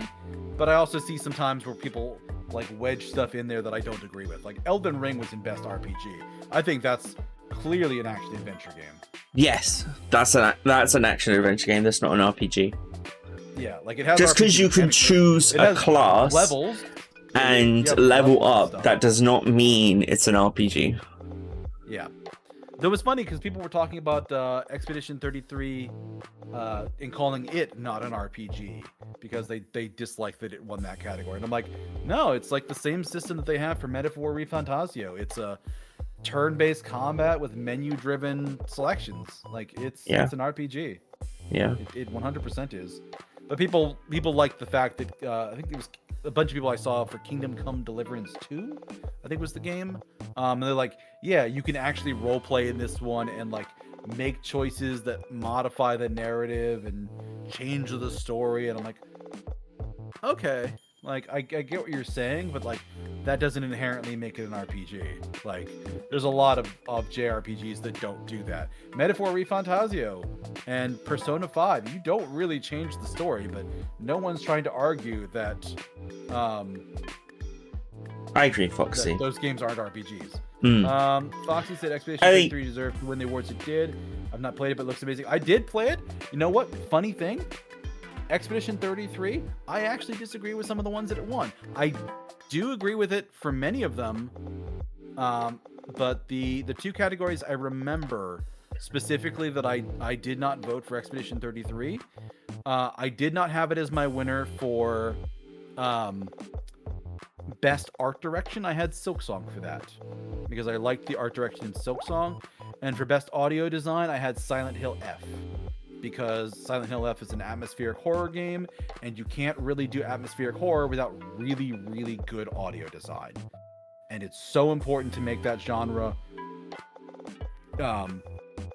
pop, and they didn't have it. Silksong should have won more. Silksong, I think, won more than I thought it would because I put it as my favorite for action, adventure, and art direction. What did it actually get? Who are the winners? Let me see. I gotta say, best multiplayer should not have won what it did.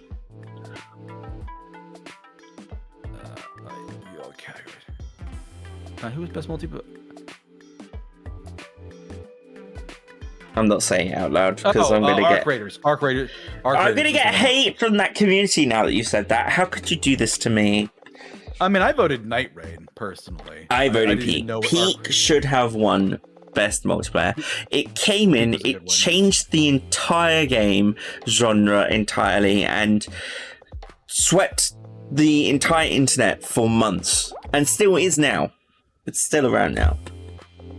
Whereas Arc Raiders is just another shooter. Yeah, that's fair. Which Dan do you agree with, Box? Because there's two Dans here. This is how we get you, okay? We do a Dan and Dan chat, so that if someone's like, I disagree, Dan, or I agree, Dan, we're always like, which Dan do you agree with? Which Dan got it right? Me. Okay. Who's your favorite? me, I guess. But yeah, no, I don't. I feel like Arc Raiders shouldn't have won. It came in far too late in the game, and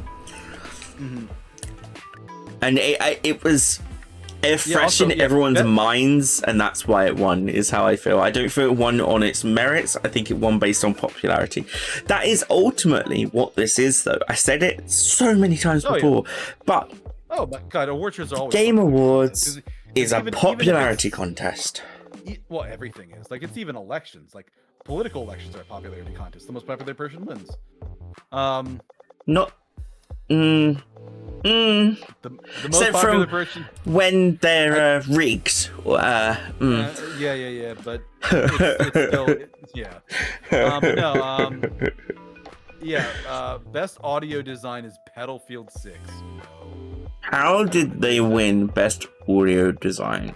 Fuck if I know. Best action adventure was Silksong. Best action game was Hades 2. I agree with both of those. I'm happy with Games for Impact. I mean, I'd have been happy if, honestly, all of them won. I think they all did amazing with regards to, like the impact that they brought along. So yeah, I'm really happy for the South of Midnight team to win that. But no, I really liked Expedition 33. I thought it deserved to win a lot of categories. Though I did see a lot of pushback about it from both people who didn't like the game, but also I saw one person talking about how they thought there should be a cap on how many awards a game should win. That you shouldn't have a game that sweeps as hard as Expedition 33 did. They're like, no, you should only be allowed to win 3 or 4, and beyond that, you shouldn't be allowed to win any more. And people were getting some pushback. Other people were agreeing. I'm generally opposed to it because I'm like, how do you win Game of the Year without also being the best game in your category and also having the best soundtrack or the best narrative or the best art design or the best sound design? Like, usually if you're getting Game of the Year, you're getting some of those other things as well, because otherwise, why are you getting Game of the Year? Like, it doesn't make sense to get Game of the Year and not have something in another category. I mean, I'm wondering now if they are going to release a Game of the Year edition for Clair Obscur and what exactly that might contain. Probably not. They already have released DLC. They dropped that the night that the awards happened, and it's free DLC. If you have the game, you already get it. So. Yeah, I know they released DLC on the day, but no, like, I mean, they might tag it Game of the Year edition, but it's not going to be like anything too crazy. It might have some extra cosmetics or something in, because there are like costumes in that game that they could definitely microtransaction the hell out of it if they really wanted to, but they don't. Yeah. We also have to talk about the Dispatch drama, and the fact that because Dispatch was episodic, it wasn't allowed to be nominees for the big things. That makes a bit of sense because you need to kind of have the game out and done by a certain time, but I can also see why that I feel like upset that's people. Yeah, that's not right though, because the game is released. It's just the next update, which would release the next episodes, hadn't happened, and it's like, well, Elden Ring and Night Rain released, and we're still putting out updates, and so were a lot of the other games as well. But yeah, but for Dispatch, the full game, the full Dispatch experience, really, I think that was fully released past the deadline. Elden Ring dropped in February. Night Rain, I mean. When did Night Rain drop? Summer. That was the summer sometime. Yeah, and they're still adding stuff to it, but like it is a fully fleshed out experience already. Yeah, May. I feel like it. Dispatch might have been a little bit too close to the line for that. Because one of the few years I did get upset at the Game Awards for a nominee was God of War Ragnarok, because that dropped like the week before you were allowed to vote for nominations, and I'm like, what the fuck is this even doing here? It hasn't been out long enough to matter. They sold 30,000 copies before you could start voting. Like, there's nothing there. Yeah. Like, it's just it was crap. I was so we frustrated and upset with that. We then have to use that same thing for Arc Raiders, because Arc Raiders came out like 2-3 weeks before closing of votes. Then I wouldn't agree with it either. Yeah. I would basically, because it released 30th of October, and closing was 3 weeks after that. So yeah, then I say definitely don't. That's silly. I don't think it should have been included. But also, I like for popular when they came out to Players' Choice Awards, I actually thought Dispatch would win that one. As much as I wanted Expedition 33 to win, Players' Choice was like Genshin, Wuwa, Expedition 33, Dispatch, and something else. I'm like, Hollow Knight Dispatch could Silksong actually win this. Oh, it was Silksong? Okay. Yeah. And I don't know how Wuwa won. I said this on the live. I'm going to repeat it again. But the fact that as a gaming community, we voted for Wuwa to win over, well, just Silksong or Clair Obscur is shocking. And it kind of shows we are so mentally addicted to anime boobies. It's ridiculous. So I don't think it's that. Actually, somebody brought up a good thing in the Discord that I was in. We were chatting about this. Those gacha games will give people a positive benefit, not anything too big, but like some reward in game if they go and vote. And man, Asia loves these gacha games, because the Game Awards is not restricted to just English-speaking countries like America or the UK or Canada. It's global. So China and Korea can vote for these games. I don't know about China, but Korea definitely can. And yeah, if Wuwa is basically telling everybody who plays Wuwa, go vote for Wuwa in the Players' Choice section, will give you, 100 in-game currency, people will do it. Yeah. New Digimon game should have won something. Yeah, I've heard good things about it. As a fan of gacha games, screw Genshin. Yeah. The Genshin was there too, probably for the same reason. Both Genshin and Wuwa are only there because those games basically are bribing their players to vote for them.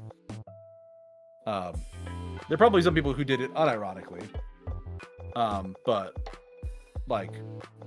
people, from what I was hearing, people were getting effectively a small bribe in game to vote for the game in the award show, and that's why they did so well.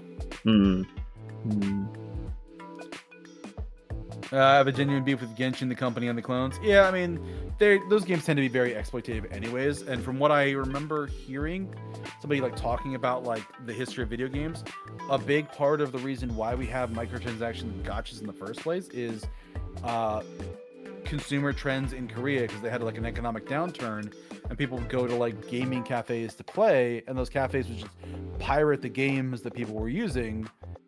So the game developers fine, we won't just sell a fully fleshed out game, we'll sell them an account which they buy characters for. The 1,000-year-old dragon trope, yeah, I mean, fair. 1,000-year-old dragon. But yeah, Expedition 33. I don't agree with the if there being a limit to a sweep. Like, if a game's good enough to win Game of the Year, it's going to sweep a bunch of other categories, and telling it can't win those because it's getting something else is just silly. Yeah, we can't restrict games to a limited amount of awards. I don't agree with that. If it's good enough to win everything, it's good enough to win everything. But we can say it's not literally everything. Don't be literal about that. No, but like we can say it's good enough, but it's never going to, because again, this is a popularity contest. Yeah. When we definitely both you, me, and I and Chat are in agreement there should be more categories. No one and also like got as many awards as they did. Exactly, popularity contest. Yeah, and the population got it, but also like anytime they have these award shows, anybody whose game didn't win is gonna get salty about it.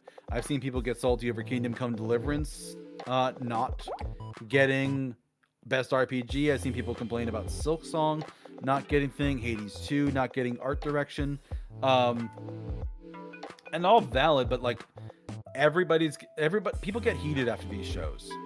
And I said something to some friends, and I'm going to repeat it again here. Statistically, most nominees don't win. Let that sink in. Yeah, they don't. There's just going to be 5 or 6 nominees for every category, and there's going to be 4 or 5 losers in every category. Your favorite is not going to win everywhere. Happy Hades 2 won something. I agree, and it won like best action game. I agree with that. That's a good one for Hades 2. Supergiant Games, I love that studio. They make great stuff. So, yeah, I love Supergiant.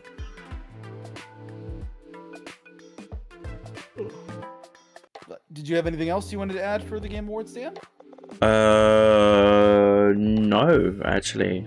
It was just that. Okay. Then I had 2 other topics that we could touch on if we'd like to. So, what would be the best segue for it here? I guess probably this one would be the better thing. They talked about like seeing people getting heated on the internet after these award shows, and I had a section here where I wanted to talk about social media sanitation etiquette. What do we mean by social media sanitation, though? What does that mean? Well, sanitation is like cleaning up and getting rid of trash. Okay. So what exactly are we cleaning up and getting rid of? So there's been a lot of drama online this year. And at some point in the past couple weeks, somebody shared information about the Twitter algorithm, or at least the old one. Right. And basically, like, the best things you could do to boost an algorithm for somebody is like a quote retweet, or reading it or watching it for a long period of time. Like watching a video for 10 seconds, reading text for 2 seconds. Like, these are the metrics that basically boosted your reputation on Twitter as somebody that the platform wants to see. So if somebody does something that you don't like, don't respond, don't reply to it, don't quote retweet it, don't put a passive aggressive post about it. Just block them, mute them, and move on. Literally, the old algorithm would hurt them more for you blocking and muting them than it would hurt them for you quote retweeting them and being like, I wildly disagree with this person. Like, sometimes there's things that you want to add context to. Yes. Like today with that artist that got called out for scamming people, I quote retweeted the original accuser and said, hey, I know this artist. I'm not surprised by this. Like, I've seen things that would probably back up this person's claim. Yeah. I want to magnify that post. I want to amplify it. But if somebody says something that you don't like, and you think even for half a second it's some kind of rage bait or some kind of like engagement farming, block them or mute them and move on with your life, even if they're a big streamer, because so many of them engage in engagement bait. They really just do. Foxy said they deleted their TikTok because of the toxic fandom spaces that existed on. Honestly, you left most fandom spaces and you still like fan content and indie stuff, but you don't want to join fandom spaces anymore. That's fair. People can get really, really passionate about something to the detriment of common sense sometimes. But yeah, if somebody makes cool things but they're a toxic person about it, absolutely block and mute them. Get rid of them. I've never, the few times I've undone that and gone back to a person that that like I'm like, no, I think this person's toxic, I'm going to ignore them. I've always regretted it, and I've always had to redo it again. My instincts on them are actually sharp on it, because it's just, yeah. If somebody is chest deep in drama farming or engagement farming or drama posting, just get rid of them. You will make your timeline cleaner by not engaging with it than you will by trying to correct people on the internet. That will never happen. I basically left communities this year that used to define me personally. That's good on you, Foxy. That's real hard to do sometimes. Like, re-examining yourself and not defining yourself by what communities you're a part of. That's really, really mature of you. Good for you. But yeah, basically, like, I've seen so many posts this past year about how bad people's For You tabs are. And that algorithm shows you stuff on the For You tab that you want to see. And it does it based on what you're looking at and interacting with. If you don't feed it that information, like, it's not going to show you that. Like, if somebody's like, oh my god, why do I keep seeing all these advertisements on YouTube for porn games? It's like, well, either it doesn't know anything about you, or you've looked at enough stuff that the algorithm thinks you want to buy a porn game. Yeah. It's a little bit of a self-report, my friend. Yeah, that kind of gives yourself away there, doesn't it? But yeah, it's hard to do. And I just, given the choice between walking away from social media entirely, which is what a lot of people have done over the last year or two because of how bad stuff has gotten, like, curating my space has made me a lot healthier than just walking away. But it's really like difficult to curate a space after you've been on social media for so long. I think that's why you were talking about, like, sanitation, so like clearing out maybe getting old messages or posts, things like that. Yeah, Foxy said here, they saw people say things like, oh my god, this fictional character is my soulmate, and if you also like them, I will block you, as a kid on TikTok with a rant account. Yeah, I would block that account so fast. I have no patience for it anymore. No. Learn to share this person that isn't real. Like, yeah, people are just dramatic, and they've confused being loud with having a good point. Yeah, exactly. The more there are people like that, the more I'm just like, no, I don't need to see this. I don't need to talk with it. I don't need to engage with it. You know, going back briefly into the whole Cinder situation, this is a bit of a funny thing. She said in her document, she said in her comeback stream, hey, leave people alone that are involved in this. Don't go after them. Don't bother them. Don't harass them. I don't want you to do it. If I catch you doing it, I will block you. I literally saw somebody in threads that liked her basically saying, oh my god, I've gotten 2 warnings from her Discord, and if I make another mistake, they'll ban me, but I just can't stop myself. I'm like, my guy, let it go. Let it go. Get a life. It's true. Get a life. Your life should not revolve around content creators. Okay? if your soul life becomes based around fully watching me or always engaging in my stuff, like, First of all, thank you for the support, but also thank you for the support, but you've entered. We just had that conversation about self-care earlier. You've entered a parasocial relationship. It is one-sided. It is entirely parasocial at that point. So we can be friends. Yes, I can be friends with audience members. I can be friends with those in chat, with my mods, with co-hosts as well, such as other Dan. Like, but no, we're not. Yeah, I'm not your everything. I'm not your world. I'm not your universe. I wish I was, teehee. Send me money, teehee. But I'm not. So, please.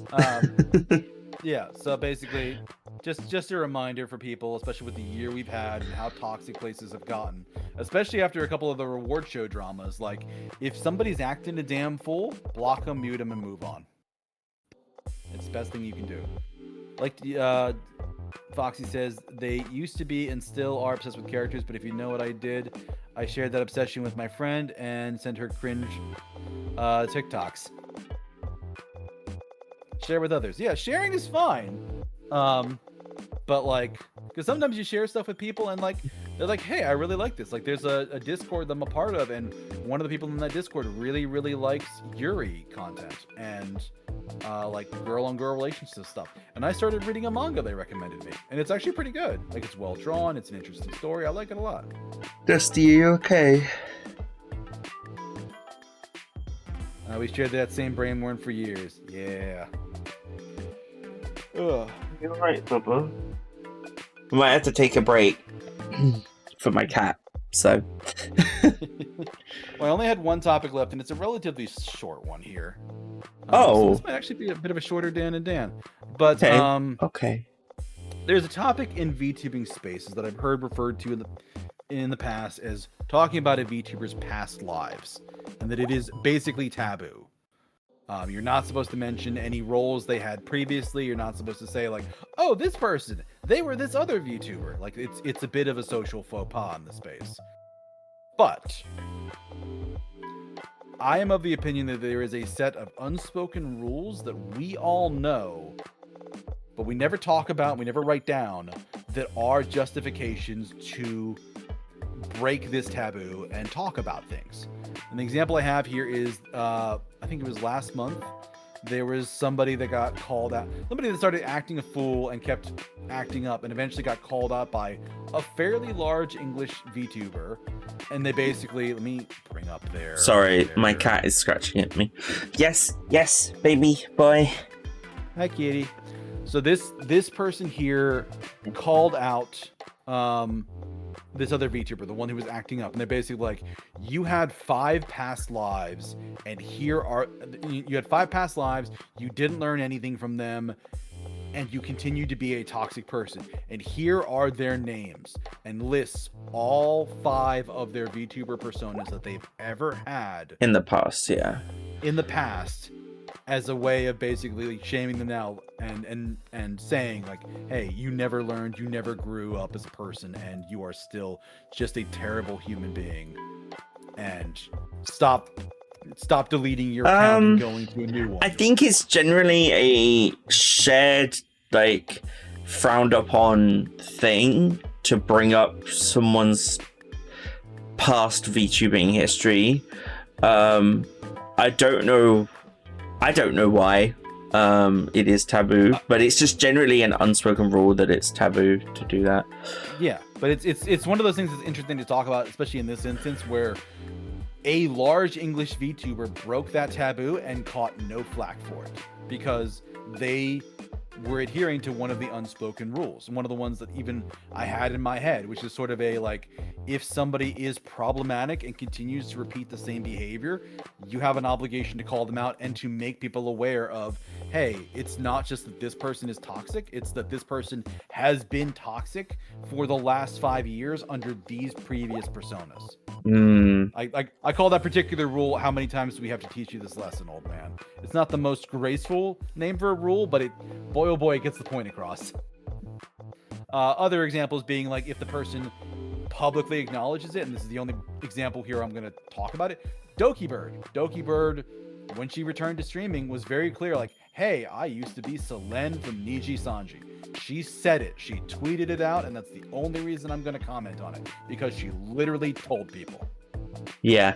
There are other VTubers who use like community names or catchphrases, and there's kind of a sort of soft like. I mean, they're saying it without saying it. There's Saba, who used to be Gura from Horror Live, and it's quite obviously the same person in the voice. She doesn't try and hide it in any way, so she's not denying it at all. So. Yeah. Another example, and I'm not going to say who she used to be, but Henya the Genius from formerly of V Shoujo. The moment she spoke, everybody knew who she used to be. But I won't say it because it's taboo, and I'm trying to be respectful. But I'm not going to sit here and pretend like, oh, I don't know who you used to be. We know. We all know. We're not going to sit here and pretend we don't. We're just going to politely not say it. But yeah, in my head, the rules were basically, is the person publicly acknowledging it in some way? Or also, the second rule is like, are you trying to funnel an old fan to this person? because I don't think anybody's gonna have a problem where it's like, oh, my old VTuber, Chloe-san graduated and I don't know what to do with myself. You're like, well, you should check out Rebecca-san. She's pretty cool. I think you'd like her. Oh, but Chloe-san was my one and only. I'll never replace her. Yeah, but Rebecca's pretty cool. You should check out Rebecca. Trust me, my guy. I would never do you bad. Oh, but Chloe-san, you just grab him by the face and go, fucking watch Rebecca, damn it. Why? Reasons. And it's because Rebecca is Chloe. But why is it taboo? I think we said this earlier, but I think a lot of it is like leftover from idol culture. When somebody leaves a role, like that's why they call it graduating. They graduate from that role and they move on to something else. Yeah. In a way, it's like putting the character and its story to rest, and like you're not meant to talk about that character anymore, that kind of thing. But the other two rules I had in my head, obviously the aforementioned, how many times do we have to teach you this lesson, old man? And also, did this person do something illegal? Like, if this person is grooming minors or killed somebody or is a danger to the community, no one has a problem calling that person out. Yeah. Like, the rule gets broken real fast if that's the case. And I agree. I agree with breaking that rule if it's to protect the community. Absolutely, 100%. Yeah, I agree as well, but it's one of those things, we talk about this as a hard and solid rule. Do not talk about past lives, but there's always that unmentioned, unless it's one of these situations. Yeah. And it's sort of a fun thing to kind of like have a moment where we acknowledge, like, the rule is more of like a guideline. We do a little bit of a Pirate Caribbean. Like, the rules are like guidelines, the natural rules. Actually got caught in something like that earlier this year, where someone's past life came to light, and we had, I say we, it was like a group of us, we had to, in a way, ostracize and cut contact with that person because of things that they had done in the past that they'd not like owned up to or admitted to or like apologize for or anything like that. So yeah, we had to do something like that earlier this year, which is why I'm so for things like sharing that kind of stuff with the community. It's the same for the Niji Sanji people, like how it came out, how there were certain Niji boys that had really, really bad past lives, and they were really, really bad people.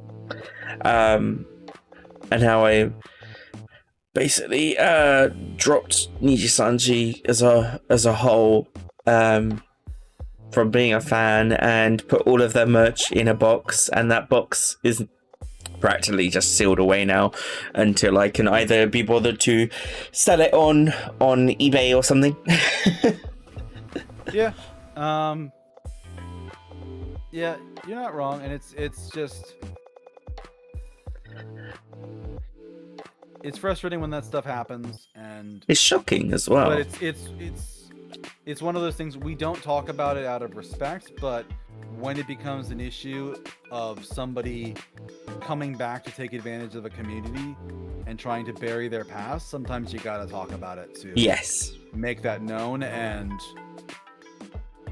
I was more saddened that I hadn't been told by the person themselves.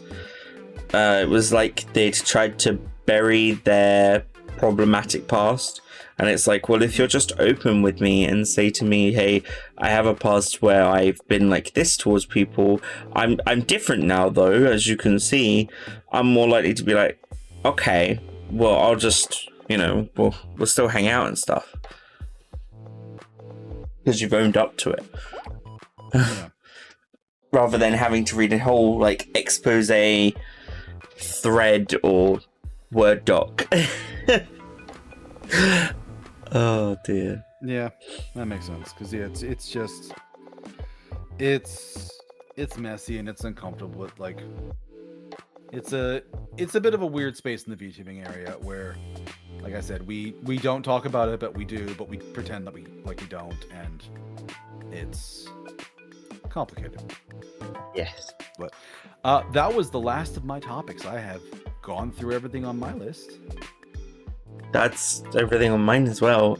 Well, other than, what are a few of the upcoming games next year that you are excited for 2026?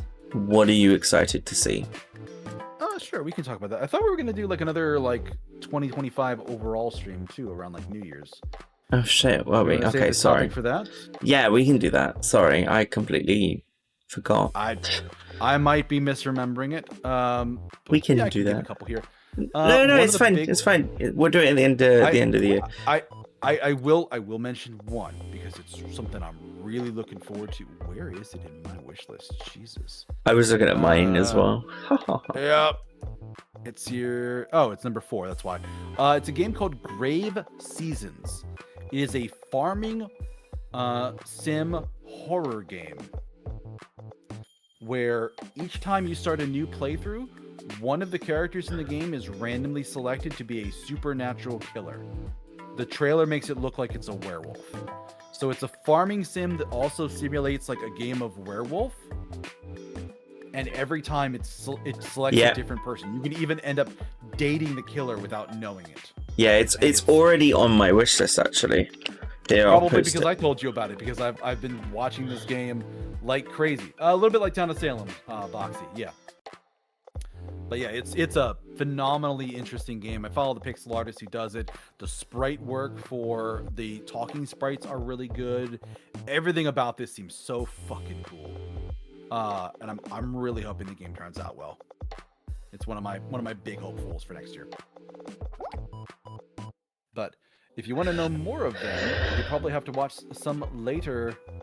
That werewolf is scary. It is. In the screenshot, yeah. Probably like that werewolf. Me. La. Yeah. I can't help my sussy side, okay? Yeah, no, that thing is... Oh, that's a great screenshot of that thing. Yeah. Okay. But yeah, you might have to tune in for some later Dan and Dan to hear us talk about in detail 2026 games and such. Yes. What have you got in the upcoming week for everyone? For the upcoming week, I am going to be finishing up my collab playthrough of It Takes Two with a Vexing Cat this coming Friday. Yes, I saw you did some of that yesterday. Is that right? Yeah, it's a real fun game.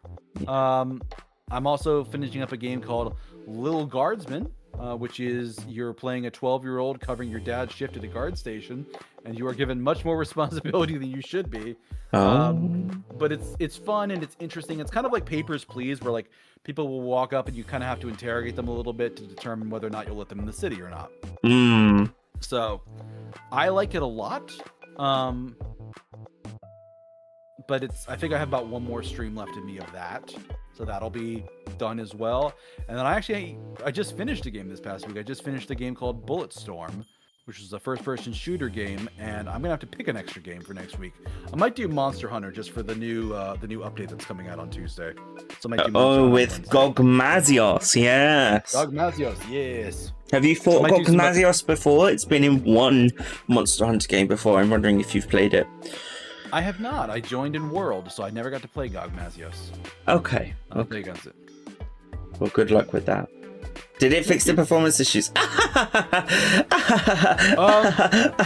They're talking about doing it. It's on their list. They're going to get to it. They've already... No, this is what this update is going to be.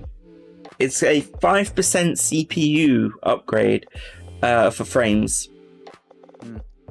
So... I was watching some video earlier today talking about what they're doing, and there's actually like a couple of rounds of updates they're doing, even into like January and February, trying to clean up PC performance. Yeah, so they're struggling, but they are working on it. Yeah, there's just a little bit of like being a little too late for it to be like the game's been out for like 9 months now. They really should have had it working out of the box, and for it to go this long without it working great really burned any of the early adopters. I know this is the last Monster Hunter game I'm going to be buying on release. Because of just all the issues I've been seeing with it. Yes. I don't pre-order game. I will say this now to everyone. I don't. Maybe this could be a topic actually to tack on the end. But what are your thoughts on pre-ordering games and pre-ordering in general? It's a rarity for me. I don't do it very often these days. I'll usually just buy it afterwards. I'm usually buying it on Steam and buying it on sale. There's a very small number of games I would get as a pre-order. And usually there's some kind of incentive.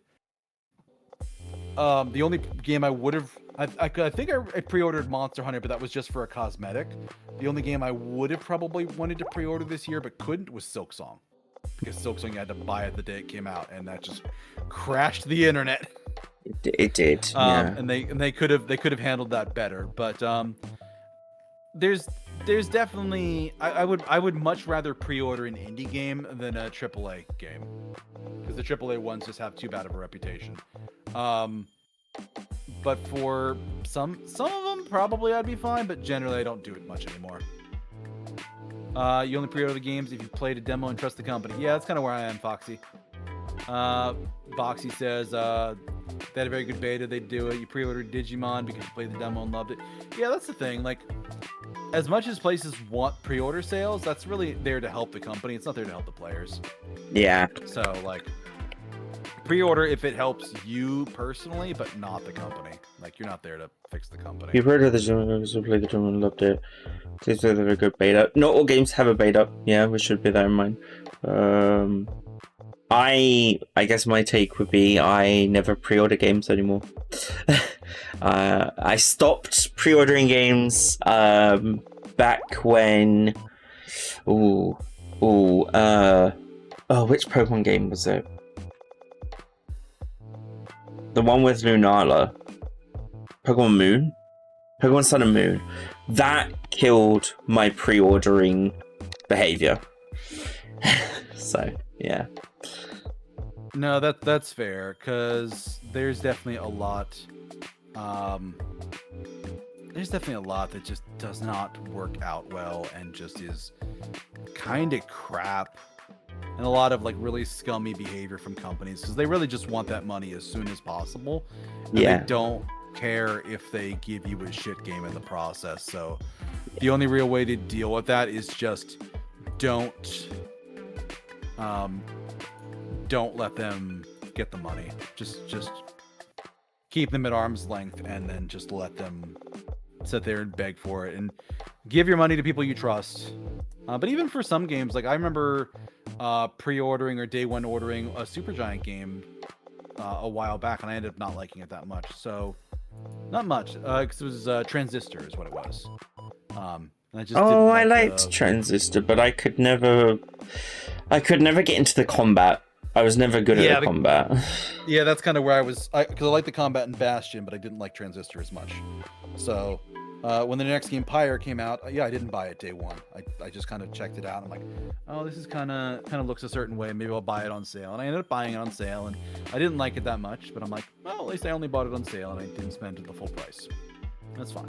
Yeah. But yeah, pre-ordering isn't something I do much anymore. There's a very small number of games I would pre-order. You only like Pokemon fan content, the actual games and merch you don't care for.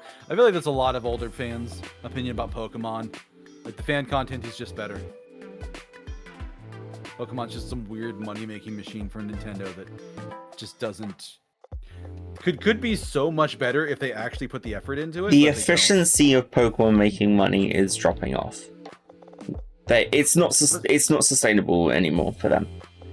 Yeah, because it's burning bridges with it. Yeah, exactly. It's why they've had to go to like 3D graphics and all that stuff.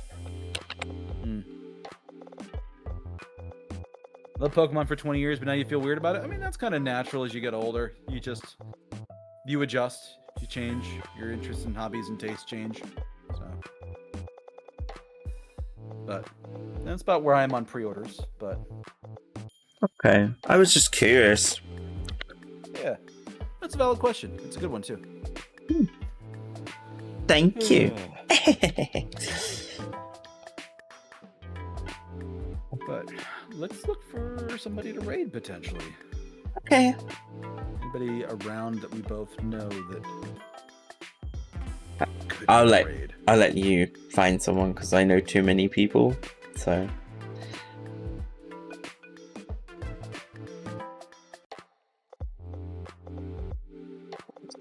Let's see.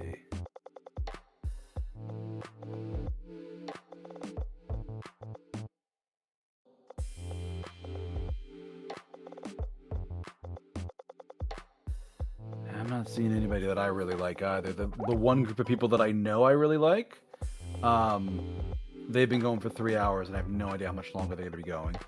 Okay. And there's one person on my list that I know you like, but there just says experimental stream, and I don't know. Who's that? I don't know. I'll send you the name.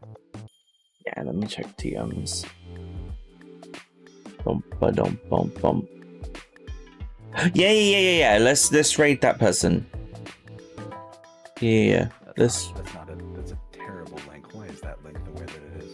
Yeah, that's awful. But yeah, let's rate that person. Yeah.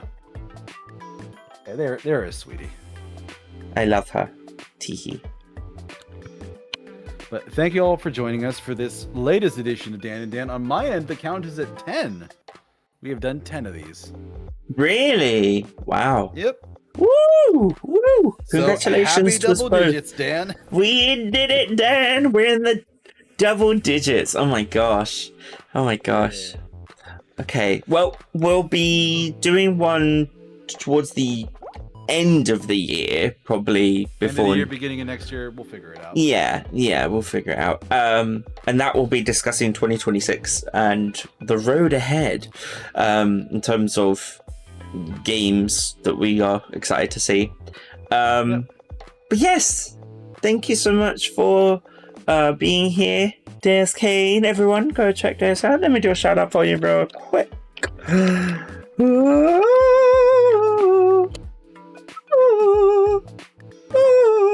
There we go.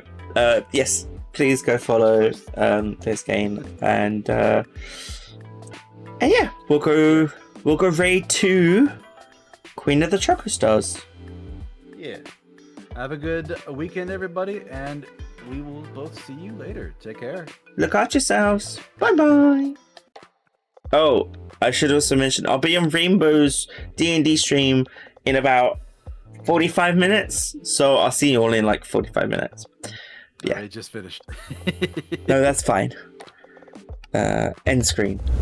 I forgot where I was going then. All right. Take care, everyone. See you soon. Bye-bye.